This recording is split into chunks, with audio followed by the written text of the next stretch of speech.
بسم اللہ الرحمن الرحیم۔ اسلامک انفارمیشن چینل کے سب بہن بھائیوں کو السلام علیکم ورحمۃ اللہ وبرکاتہ۔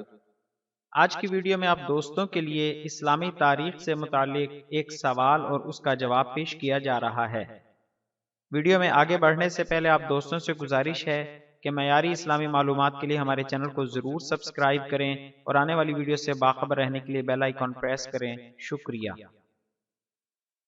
سوال: جنگ یمامہ میں شہید ہونے والے حفاظ صحابہ کرام کی تعداد کیا تھی؟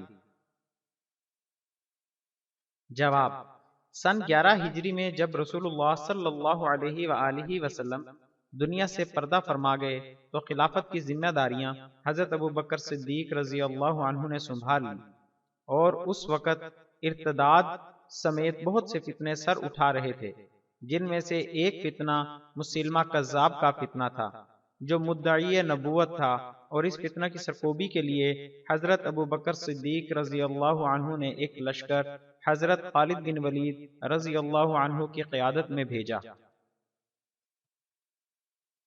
بالآخر یہ لشکر مسلمہ کذاب کو شکست دے کر حضرت وحشی رضی اللہ عنہ کے ہاتھوں مسلمہ کذاب کو ہلاک کر کے لوٹا۔